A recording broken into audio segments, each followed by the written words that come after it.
The Marinade. There's no O in Marinade. Let's try it one more time. Ready? 1, 2, 3. The Marinade. Marinade. Bone marinade. That's The Marinade. The Marinade. With Jason Earle.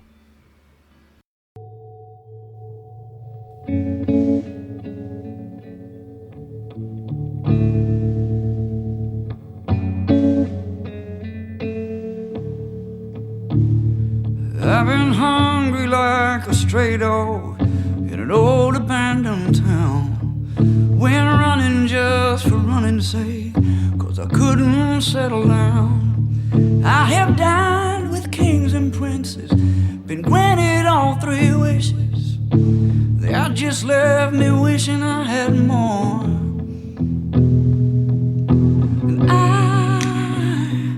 And I keep trying to get high, but the need for satisfaction leaves me so unsatisfied. Welcome to The Marinade with Jason Earle, episode 15. Travis Meadows is our guest, and what an amazing guest he is. If you're not familiar with Travis, now's the time. Travis is a singer and a songwriter originally from Mississippi who now calls Nashville home and has for many years. Look, Travis has been through it, y'all, and the result of those years of struggle and thankfully recovery really come out in his songs.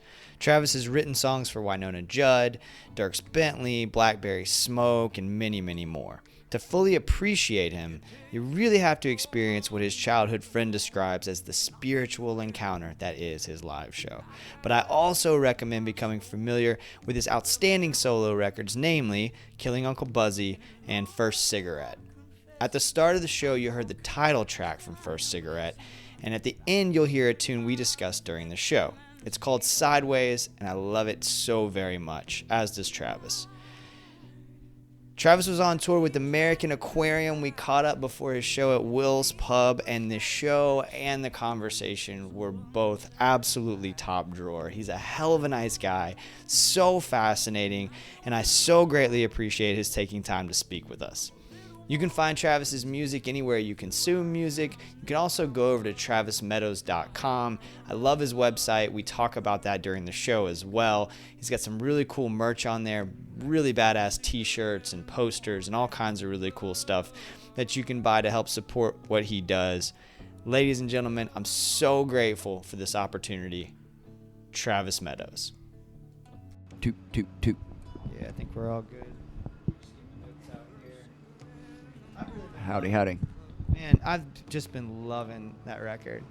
It's just so good. So I want to talk about so many different things. But the other thing that's been really cool, your website is fucking cool, man. Yeah. I don't know if you've spent any time on it or you know, what the story. It's just really it's different from the average, you know. The aesthetic of it, you know, like. Yeah, that sounds good. Yeah, let's do it. Yeah, we're going. We're recording. Oh, shit. Yeah, okay, yeah. well, then I'll get on the mic. Yeah. Let me make sure I still got you. But I think we're all good. Yeah. Yeah, well, is there... Yeah, let's start there. I wasn't even going to talk about it in that way, but creatively, do you think about that? About what the aesthetic of the website looks like? Yeah, of course, because, you know, I mean, we're living in a day and age when looks are... important, you know. I mean, and the normal attention span, I think the last time I read was like 7 seconds. It's unbelievable. You know, where people get bored. You know, so I did want to make it to where you didn't have to click more than, because if I got to click more than twice, I'm out. So true. I'm gone. Yeah. So I tried to put everything like that. But Patrick, my man, he's kind of my everything. I call him a tour manager, but he does everything. But he's the one that kind of put it together. Okay. The top of it, you know, when I was doing everything myself. I got tired of looking at my bio Travis was, and everybody knows you do all that shit, right? Yeah, and yeah, so yeah. I got tired of that, and I deleted it, and I just put, an orphan that turned into a preacher, whatever that thing was. And, my notes, the top yeah, of my notes. Yeah. And put that on there, and that was up there for probably a year and a half or so. Just because I felt like, if you want to know about me, that's enough. Oh, That's wow. enough. That's enough to pique your interest. And Yeah. then as the following started to grow, we knew that we kind of needed to branch out a little bit and make it a little more detailed. Some people like to read those things, so we put links, what Eric Church had to say in Rolling Stone magazine and whatnot, and Right. just try to make it where people are, when they do discover the music or are interested, and they go and click, and it's kind of one-click shopping. You can find everything from tour dates to what people say about me to la-da-da-da-da, Yeah, and it's laid out in a way that makes you want to stay. And I do want to talk about that shortened bio too, but I read the letter from your friend Chuck, that really heartfelt letter that's Yeah. on there.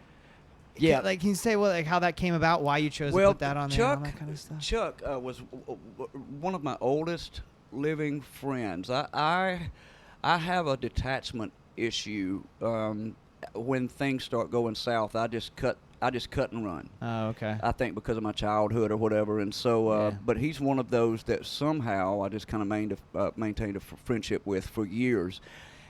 And Chuck was interesting. He's the guy that turned me on to Springsteen. He's the guy, the first time I heard U2, we were 10, 11 years old, listening to a vinyl. He's like, you got to check this out. So he really turned me on. He was like a year or two older than me. And he turned me on to some really cool music. And strangely, years go by, right? And I start having this magical, unintended, small success. After I had given up on being an artist, I moved to Nashville to be a writer because music today is kind of young and beautiful, and I'm neither. So I'd kind of given up on being an artist, and I was just going to be a writer. And then through this weird course of events, I became an artist again. Yeah. And it's the damnedest thing how, it was more important what Chuck thought about my music than what Rolling Stone thought about my music. That's great. And he wouldn't come to any shows. I'd be within an hour of his house, and he wouldn't show up. Yeah. And I kept going, man, I think you'd really dig what I'm doing now. Yeah, but I think there's a verse in the Bible that says a prophet's not received in his own hometown, and I think I'm just Travis from the neighborhood to a lot of those guys. So, Oh, yeah. but he showed up to a show, and he caught the spirit. And that letter was so moving. I'm like, he got it. Because wow. it is kind of deeply spiritual. I really can't put a finger on what happens at these shows, but it's not just a concert. I mean, there's some seriously heavy shit going on at these shows, and people are coming up after, and they're like, I've never experienced anything like this. Like, your music, it changed my life, or it saved my life, or, wow. I had a gun to my head and listened to this song. I mean, it's crazy shit. Wow. Yeah, it's really intense stuff. And I was a preacher for 17 years. And then I had a big fall. And just kind of had to reevaluate all of, everything that I thought I knew. And years later, I had some friends say, I don't know what you were doing for those 17 years, but you're preaching now. And that was too much responsibility for me. And I think that was part of the problem. I got really good at being a preacher. I could tell you how much money was going to come in. I could just about tell you who was going to come down to the altar when I make the appeal. And Wow. it got a little bit, kind of like a charlatan, and it started really scaring me how good I got at reading people. Yeah. And then I started asking questions that I didn't like the answers to, so I just kind of had to move away from that. But back to the point, but it did force me to, well, what is it that I am doing now? And I think what it is, man, is the songs are so brutally honest, and the vulnerability in the songs, I think, it gives people permission to be okay where they're at. And I think that's an unusual perspective. Let me explain. If I had more money, things would be better. Or if I wasn't married to this bitch, if I was married to this one. Yeah. Or if I had this job and I wasn't tied down over here, stuck in this cubicle, then things would be legit, Yeah. And the truth of the matter is that, I think if there's a key to happiness, it is that you've got to learn how to be content where you're at. Mm-hmm.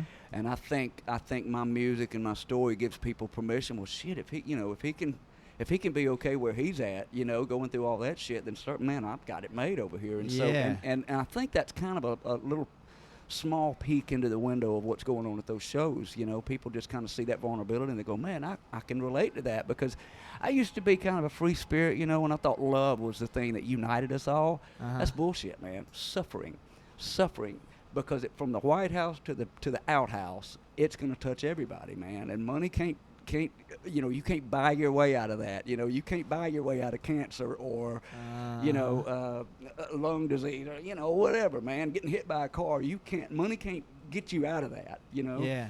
And so, but the way that you respond to that, you know, is really important. And I think my music kind of points to, you know, the window. If it's not a door, you know, you can make it, man. Wow. Oh, man, so much in there I want to talk about.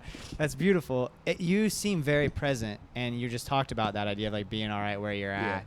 Do you do any work on yourself to get there? I have to, man. Yeah. I have to. Man, I was dying, you know. I mean, I was dying 1,000 miserable deaths. I think a little bit of that had to do with giving up on the artist part of me. But by the time that I moved, you know, I was an artist, struggling artist, then I turned into a preacher.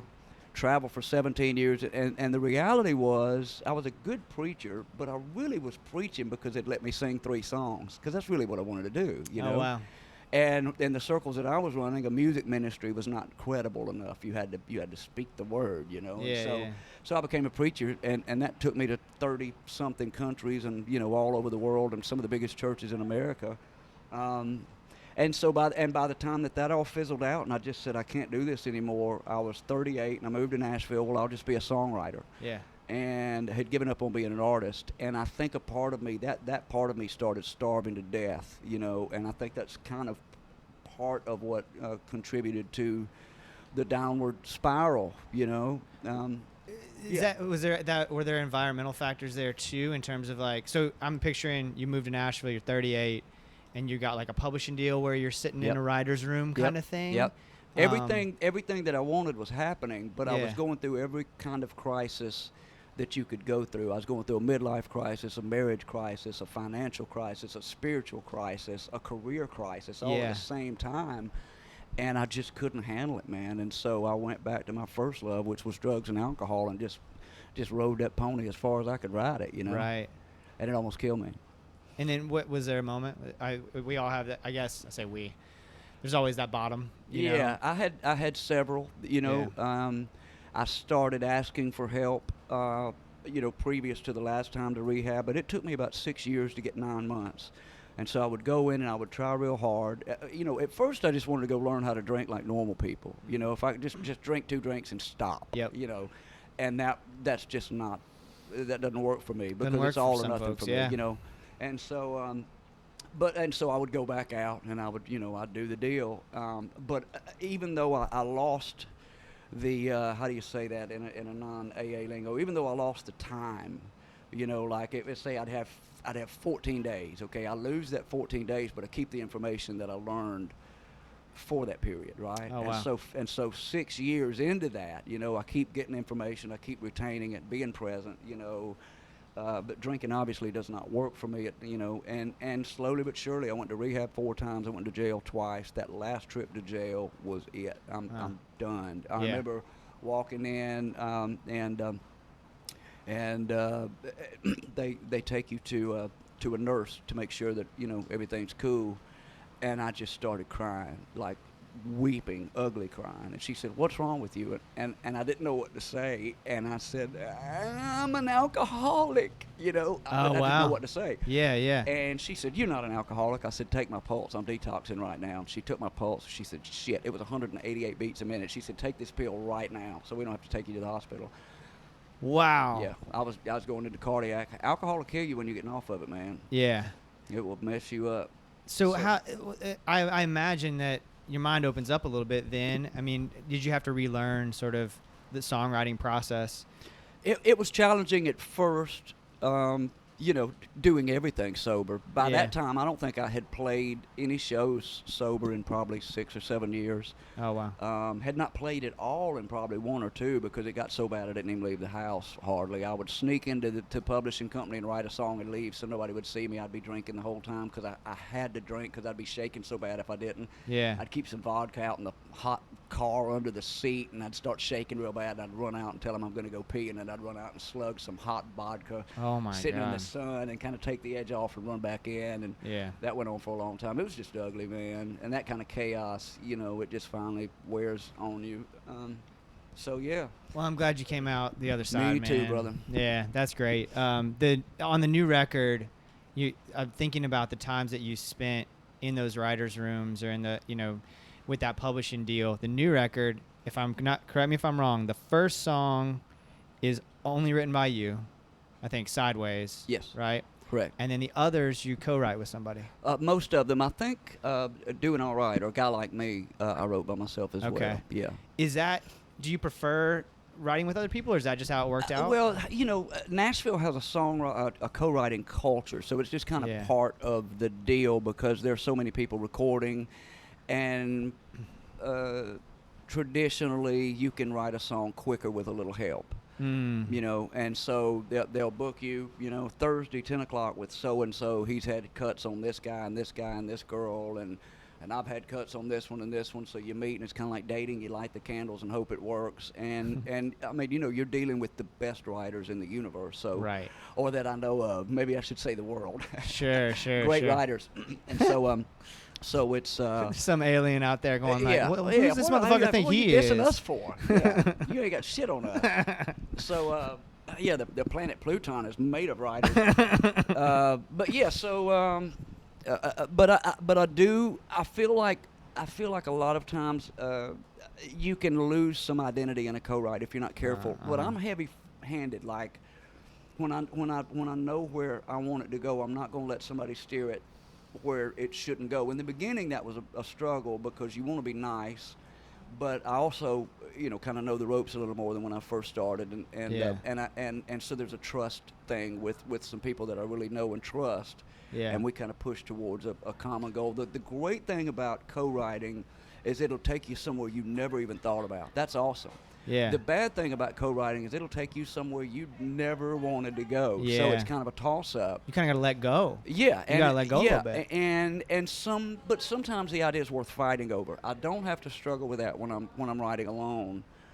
But I do, if you're not careful and all you do is co-write, you'll forget to trust your own instincts. Mm-hmm. And so, man, is this good? I don't know. I don't have anybody to go, is this good? That's so huge. Getting feedback is so huge, it's a and big not deal. having someone there. Not your mother or your wife or your boyfriend or girlfriend. Right. Yeah. Well, in that case, to some extent, I was just talking about this on episode 14 with Matt Burke, is that I will say that my partner, Chris, she'll put me in my place a little bit with some ideas, you know? But still, I feel like a lot of people are just like, yeah, that was really good, man. Whatever story I wrote or whatever podcast I put out. And I think it's good. Otherwise, I wouldn't put it out there for people to hear it. Yep. But at the same time, sometimes I'm like, so what could I have done better? What could I have done differently? You know? Yeah, me and my wife, it's become a joke now because it'll be like, what do you think about this? And she goes, oh, it's great. And I go, what didn't you like about it? Whether it was positive or not, just kind of messing with her. What did you not like about it? That's my fragile ego talking. Yeah. But a long time. I mean, I've learned how the process works, and I've finally learned how to trust the process, and I usually have a pretty good sense of when it's good. Yeah. How can I say this and not sound egotistical? I don't think I write any terrible songs anymore. Mm-hmm. I'm past that. It's just good and great. Even like on a first draft? Oh yeah. I mean, I've been doing this for 30-something years, man. You know what I mean? And I've learned how to remove the chaos and kind of aim for the idea. Now, I like a lot of people, when I'm done, I'm not sure where it's at that day. I have to walk away from it for a day or two and come back, and then it's easy. Like you mentioned Sideways. Sideways, I have some songs I've written on for years, some for months, some for days. Usually 4 or 5 hours these days, and I can usually get a pretty good beat on what's going on. That song was 30 minutes, and it just came out. But I'd been chewing on that idea for quite a while. And I don't remember exactly what the line was, but in that second verse about my dad, there was something, and I think it was the nose above the water, keep it together while I fall apart. I had something else there, and I put it down, and I came back a day later and looked at it, and it was just plain as the nose on my face. Well, that's wrong, and I fixed that. Oh, yeah. So we're done. So that was another 5 minutes. So 35 minutes, that song was done. It's one of the best things I ever wrote. Yeah, it's my favorite thing of yours. Mine too. But that's when I knew I had a record. Yeah, it's a great when song. When that song came out, I went, okay, I got a record. Yeah, that's so awesome. Everything kind of, that was the first one that came out, and everything else kind of built around that. Okay. Interestingly, going back to the recovery days for a little while, and the accidental artist thing, I went through that dark period, right? And one of my counselors, when I got out of rehab for the 4th time, suggested I keep a journal. Uh-huh. And I said, I don't do journals. I'm too lazy. I think it's stupid. She said, well, here's the deal. You can see your progress. If you go, okay, I'm feeling like this. Here's where I'm at. A week or so, you can look at it and go, well, God, I'm feeling better than I was then, and it'll motivate you to keep going. And so I said, okay, I can get behind that. So I started writing songs, and one turned into two turned into, and then all of a sudden I realized it was a record. And it was called Killing Uncle Buzzy, which was killing that guy, my alter ego, that was awesomely fun for about an hour and then just gross. And so Killing Uncle Buzzy was literally the thing that launched my artist career again, accidentally. I never intended for anybody to hear those songs. It was just a homework assignment. Then that thing starts growing legs and getting on famous people's buses. And I had a publishing deal for 6 years, I think, by then, and had a handful of little small things, but no real traction. And then Eric Church and Dierks and Jake Owen and all those guys fell in love with Killing Uncle Buzzy, that record, and that's when the magic started happening, which coincided with me getting sober. Right. What a coincidence. Yeah, right. And so and then I started getting invitations to go play. Yeah. So I go play these shows, and I'm like, you got to be kidding me. I'm sitting here singing about getting sober in a bar. People are like, yeah, holding their beer up, you know. That's an interesting phenomenon, by the way. It was bizarre. Yeah. But I did it. And for a while, I wouldn't even go in a bar. So that was a big challenge in the first place. I remember, calling somebody like, I'm walking in now. I'll call you when I'm done. I'm not going to drink, but damn, it's scary. Yeah. And then over time, that kind of got to where that was not the issue anymore. Like, I didn't call anybody walking in today. But, now we're getting close to 8 years. And then I played those songs for a year or two, and I kind of felt like, man, I'm not that guy anymore. I need something else. So I did a record called Old Ghost and Unfinished Business, which was basically anything that felt like forward momentum was going to be awesome. So there was not a lot of thought put into those songs. It was just the first 6 that I felt like these are great. There was really no theme, and I'm usually I like records, and they're in order on purpose. Sure. Right? Mm-hmm. That one was just me just feeling like I'm rolling the rock up the hill. You know what I mean? Yeah. Anything but Killing Uncle Buzzy. So this is a roundabout way to get back to First Cigarette, which was, and then I'm out touring for 5 or 6 years on those 2 records. And and both of those were really self-indulgent records, right? Both of those are me working on things, because a lot of times I don't know what I feel about something until I write about it, and that's the way that I process. Sure. So, really self-indulgent. I may be the most self-indulgent writer I know. Ted Petty and man, those songs are so ambiguous, and you can write your own. You can see yourself in the video. It's harder for me because all of this is me working my shit out, right? And I had an epiphany one day. I'm like, man, both of these records are so self-indulgent. If I'm sitting there listening to this depressing shit, I'd want to shoot myself in the face, and they keep showing up to these shows. So I said, I'm going to take the fans into consideration for the first time. And I started thinking about them, and that's where the levity came in. That's where the guy like me and the Pray for Jungle Lands and the Underdogs came from, where you get to take a deep breath in between some of the heavy shit. You know what I mean? That's a great point. Yeah. That's it. So that record is intentionally sequenced in that way. That's a great point. I didn't think about it in that manner, but it is kind of easier to listen to, and I want to listen to it over and over again because I get that heavy dose, and then I get a little moment. I can do a sing-along. Yep. And there's some great sing-alongs on that one. You can catch your breath. Yep. And I wasn't sure if I had done what I set out to do until I was in between publishing deals. I had left Cobalt, and I was looking for a new publishing deal. I went to BMG. and the one of the ladies that was in the meeting that day, I played the whole record, and I said, obviously these are somebody else's songs, but I think I got 2 or 3 more of these in me if you'll trust me. And we hit play on the record, and she kept her eyes closed for the entire record, which was awesome. She was in it, right? And when it was over, the last song played, and she opened her eyes, and she looked at me, and she said, Travis, as you know, I'm a huge fan of Killin' Uncle Buzzy, one of the best records ever made, in my humble opinion. And I trust her opinion. And she said, but I felt like I was listening to your experience. This record, I feel like I'm listening to my own. And I went, that's it. Well, I also think even with something like Killin' Uncle Buzzy, it may be very personal to you. But one of the things James McMurtry told me when he was on the show, he said, you know, there's you like these songs, whatever those songs are, because you can attach to something. Yeah. You know, there's always something in there, because even if I haven't gone through what you've gone through, my experience has not been your experience, but there's a lot in both those records that I can pull from and attach to in some way.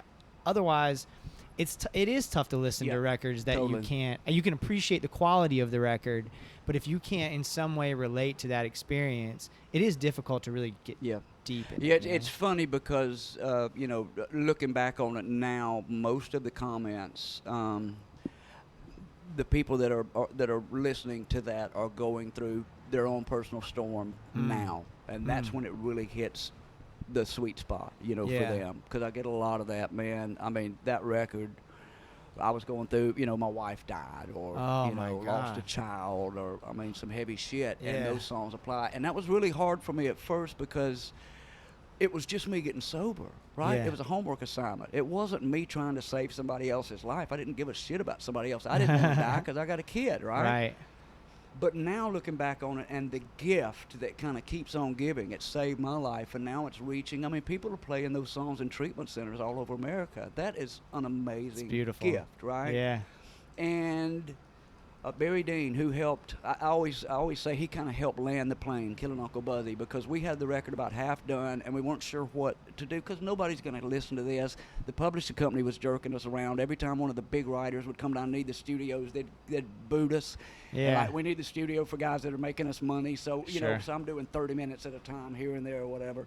But he came in and kind of helped us land the plane, and I remember at a really pivotal time when I really needed to hear it, he goes, you know, man, I said, this is never going to work. These are getting sober songs. Nobody wants to listen to getting sober songs. Right. And he said, man, my biggest problem is I eat too much chocolate cake. I'm telling you, I relate. Trust me on this. And that was just enough for me to go, okay, and throw it out to the universe, you know. Yeah. And that really was the life-changing. I mean, it literally gave me an artist career.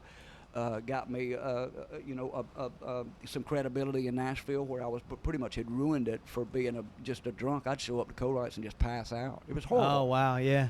And so, and it gave me my credibility back. And then, like I said, these artists started recording my songs. I mean, now every time Eric Church is doing a record, he calls me because of that record, and told me flat out, if you ever start writing that shit they're writing in Nashville, you're off the bus. Just keep being Travis the artist, and you'll keep getting in here with me. Wow. Yeah, and that's Blackberry fantastic. Smoke, you know, the same deal me and Charlie write for the same reasons, because it's not that Nashville thing.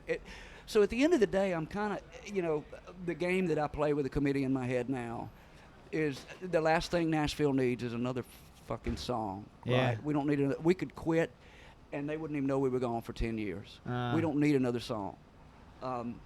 So I don't like writing songs just for the sake of writing songs. Plus, I've written every idea I know to write 20 different ways. So I either want to be writing a Travis song for my next record, or when Eric calls, I want to write an Eric song. And that keeps Travis, the writer, fulfilled. Yeah. You know, where I don't feel like I'm wasting time and wasting energy, which at this point, with all the traveling I'm doing on the artist side, I don't have any time to waste. When I'm sitting down to write, it really kind of needs to count.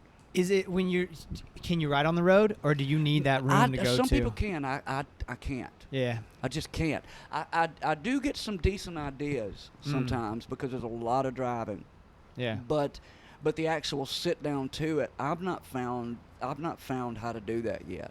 On the road, you mean? Yeah. I can't. Some people I think can, but I can't. And I've taken some trips. I get on the bus and go out with some artists on occasion, and we write during their downtime. But for me, I can't. I just kind of have to, make time in between touring. Or when you have that idea, you're out on the road, you have that idea, you're driving in the van or whatever. Do you write that down somewhere physically, like pen to paper kind of thing? Thumb to iPhone, but yeah. Oh, you do though? Yeah, your totally. iPhone? Yeah, and if I have a melody idea, I record it real quick. Okay, just like with your mouth or something? Yeah, I'll just kind of sing the la da da da, you know, and then write the idea down. And it took me, a long time, but a lot of times I've got thousands of little one-word or two-word ideas, one sentence, I don't know what it is, and so I call them a bag of tricks. And when I'm starting to try to look for something to write, I start scrolling through, and some of them are like, what was I even thinking? So these days when I get an idea, I don't know, sex on the beach, because I'm sitting here looking at sex on the beach is the idea. Yeah. And then in parentheses I'll go, you're in a bar and she's drinking the drinks, you know what I mean? Because otherwise I have no idea what I was even thinking. That was, because it could have been 6 months ago when I wrote that idea down. So a lot of times that helps me just to kind of put it in context. What's this idea about? And sometimes that's all I need to kind of jumpstart the motor.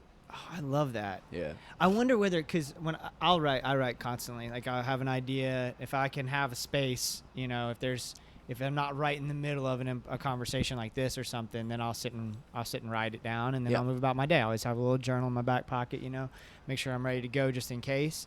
But I do the same thing where like I'll come back to something I jotted down and go, what the hell? What was that? So that's a really good thought, like an annotation to the side or something. Yeah. Kind of giving you some context on what that idea was supposed to be about. Because it's you kind of feel like you've lost something sometimes, right? God, that had to be important enough for me to write it down. What the hell was I thinking? Yeah. So sometimes you kind of put an anchor in it with the parentheses. Okay, this is what the whole song takes place in a car. Yeah. Right. The whole song takes place, and that a lot of times is enough for me. I'm kind of quirky. I kind of have to see myself in the video.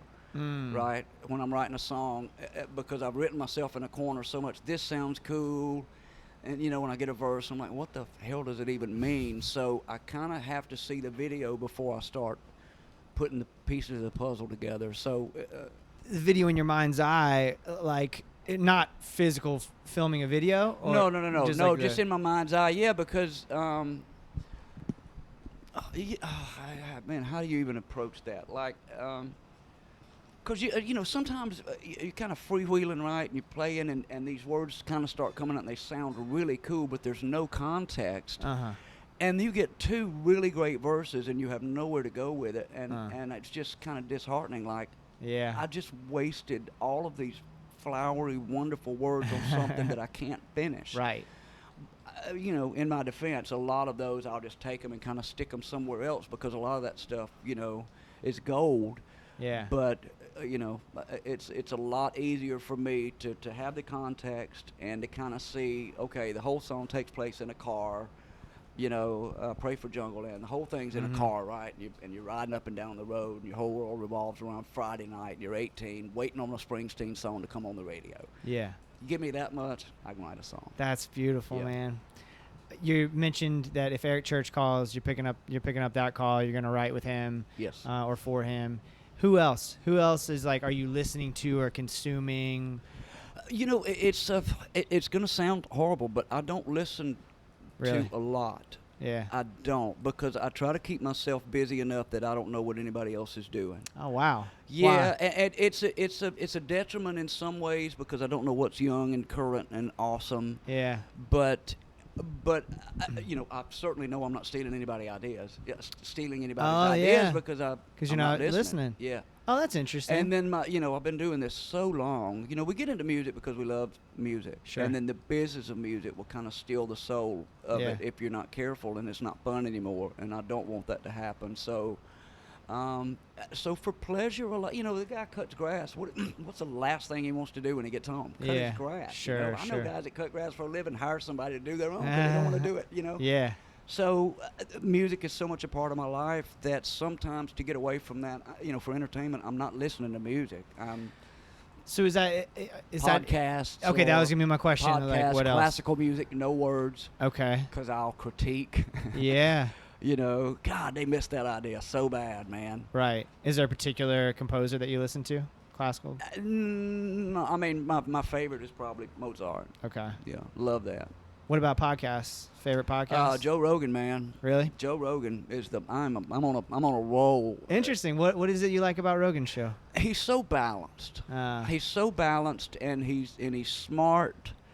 Kind of scary smart for a guy that fights. You know what I mean? Yeah. But I love because he'll have far left people on, Uh-huh. and he won't walk the plank with them.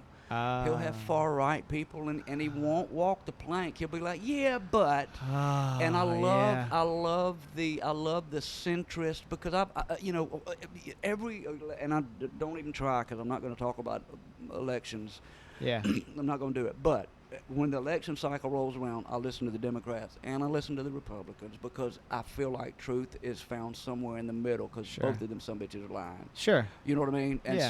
so I really, especially at this stage in my life, and I consider myself a seeker of truth, a seeker of authentic things, and Yeah. so I don't like people, to get, just pick a team and this is the way we do things because this is which side we're on. I think that's a bad way to live life. Man, I needed that. I needed to hear you say that because I'll walk the plank out the left with him. I will. I just Yeah. did it with BJ earlier.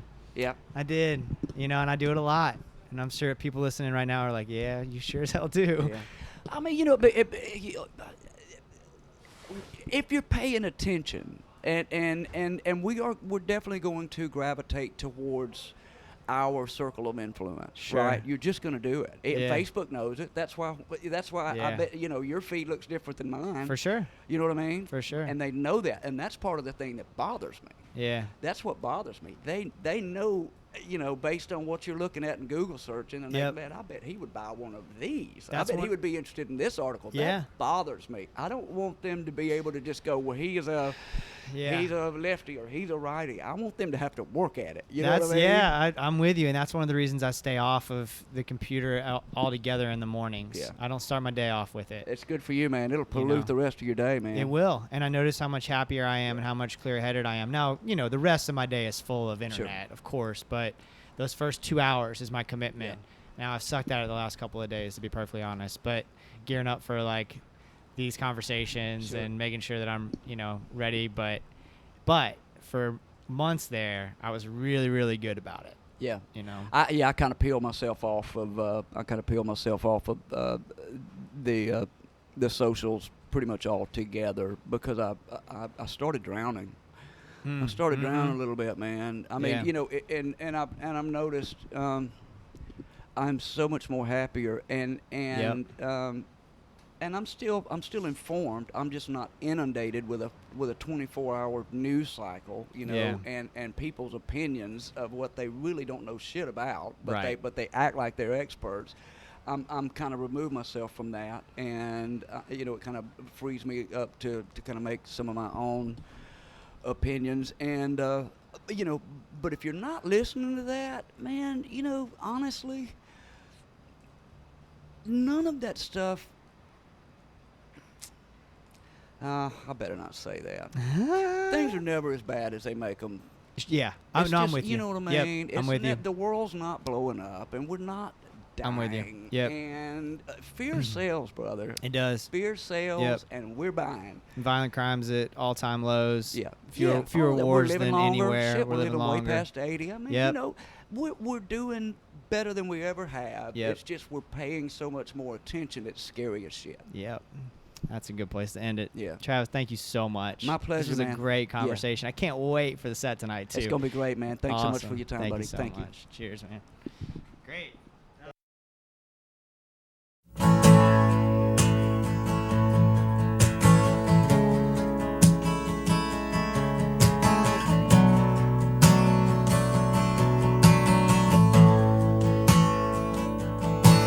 If I could buy myself a conscience, it wasn't broken.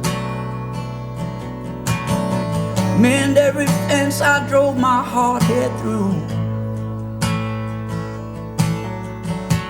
Relock all the doors I wish I never opened. unlearn the things I wish I never knew. And it came out through the bottom, came out through my fears, came out way too early, I wish it never did. Push it down, it comes out sideways. Push it down, it comes out sideways. Bitter roads turn into highways. Push it down, it comes out Travis sideways. Meadows, y'all. What a fascinating guy. What a great songwriter. An incredible performer. Thank you so much for listening, y'all. Thank you so much to Travis for spending time with us. Such a cool night, and I can't wait to get the BJ Barham episode out to y'all as well. We had an incredible conversation earlier in the day. Just really fortunate with what's going on with the show, and so much of that is due to your love and support. Thank you to all our Patreon patrons. It just makes such a difference. I mean, whatever little bit you can contribute. And of course, I'm doing my best to try to provide some content that you wouldn't be able to get otherwise. And so far, the feedback has been really positive. So if you get a chance, go over to patreon.com and check out what the options are. Every little bit helps, and we really appreciate it, y'all. What I'm getting down on, oh man, I'm so fortunate to really be surrounded by creative people and interesting people who are turning me on to different opportunities. I had finished a couple of books recently. One of the cooler experiences I've had in a while was with my really good friend Bill, who I go hiking with every summer. So typically I have a couple weeks off in the summer. Bill and I go spend a few days in the woods and just turn off our phones and decompress. And those trips have become kind of sacred for us. And we've done it for the better part of a decade now. Well, we went to North Carolina recently, and we haven't really had a chance to go backpacking the way we normally do because of health and family and, you know, major life events and things like that, just kind of getting in the way as we grow up and get older. But still, we went and did a couple of day hikes. We did like 13 miles one day, did about 7 the next day through the Smoky Mountains, and got a chance to explore the quaint little town of Bryson City, North Carolina. I had gone up there last year, had to turn around and come home because of a health issue, kind of a scary health issue that thankfully worked out all right.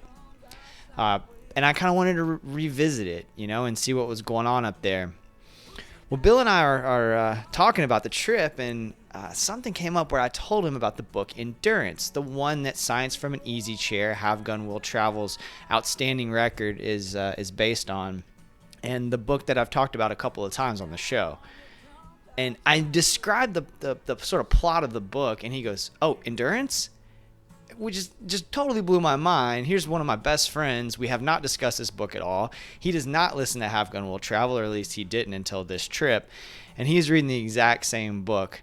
The reason he was reading it is because someone in Canada, when he was there on business, happened to recommend it when they started talking about liking to go hiking and being outdoors and things like that. Just kind of a wild coincidence, and it turned into a really special moment for Bill and I, because we were finishing the book at right about the same time. How he was a little behind me, but during the trip, he just really got engrossed in it, and ended up being that I read the last chapter on our way home. I read the last chapter to him while he drove, and then we listened to Science from an Easy Chair, Have Gun Will Travel's excellent 2016 album that I talked about in a lot of detail with Matt Burke in episode 14. It was a really cool moment, and really, frankly, if I'm opening up as much as I hope to on the show, I got a little emotional, you know, here sharing this moment with one of my best friends I've known for 20 years, and having a chance to read the same book. And then the book itself is pretty emotionally affecting, especially if you're somebody who